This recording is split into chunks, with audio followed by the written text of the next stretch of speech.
Assalamu alaikum and welcome to my channel. Today we will discuss the topic that is called as the membrane bounded organelles.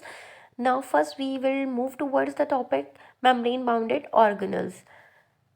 What are the membrane bounded organelles? Actually, the part between the nuclear membrane and the cell membrane is called as the cytoplasm, and in some cells like amoeba, cytoplasm have two distinct parts: outer clear ectoplasm and the inner granular endoplasm.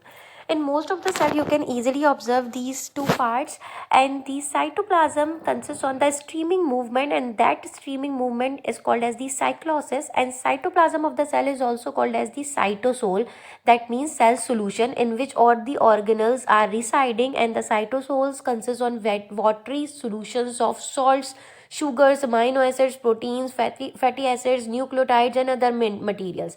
A variety of cytoplasmic organelles are present in the cells, so that's why the organelles actually are the parts of the cells, so they are called as the cytoplasmic organelles because they are present inside the cytoplasm of the cell. Majority of them are membrane bounded.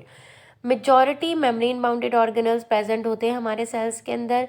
जो cytoplasm के अंदर movement हो रही है वो cyclosis कहलाती है, और जो साइटोप्लाज्म में आपको फ्लूइड नज़र आता है that is called as the cytosol of the cell.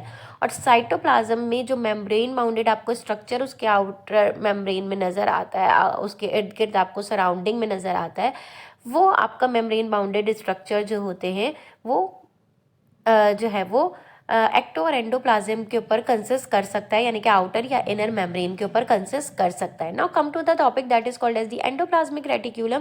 There are two types of endoplasmic reticulum. Actually endoplasmic reticulum is a series of network और ट्यूब्यूल्स इन द साइटोप्लाज्म. एक ग्रैनुलर और granular होते हैं that are called as the smooth और rough. Smooth endoplasmic reticulum is not associated with the ribosomes. It is found in steroidal producing cells, adipose cells, fat cell, interstitial cells, glycogen storing cells, livers and muscle cells.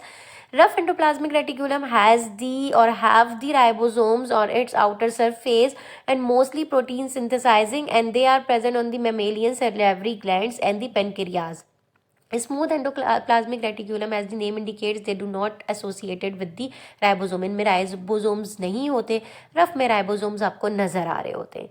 ठीक है, इसके अलावा जो है वो आपको different type के functions मिलेंगे इसके कि रिस्पॉन्सिबल होता है for the transportation of proteins, क्योंकि ये नेटवर्क है ऑफ ट्यूब्यूल्स है तो पूरे साइटोप्लाज्म में फैला हुआ है, तो ये सारा ट्रांसपोर्टेशन ऑफ प्रोटीन कर रहा है, कार्बोहाइड्रेट कर रहा है, ribosomes, Golgi apparatus plasma membrane में हेल्पफुल है.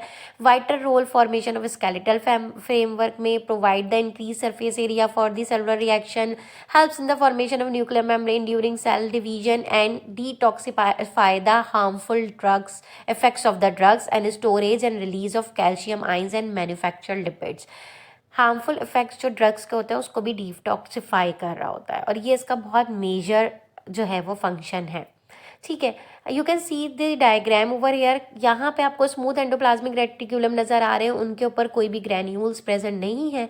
जिनमें ग्रैन्यूल्स प्रेजेंट है वो आपको रफ एंडोप्लाज्मिक रेटिक्यूलम आप कहलाएंगे. ठीक है, ये जो फोल्डिंग्स हैं इनको आप सिस्टर्नी भी कहा जाता है, और ये पूरे साइटोप्लाज्म में फैली हुई होती है. If you like this video kindly share, subscribe and like. Thank you.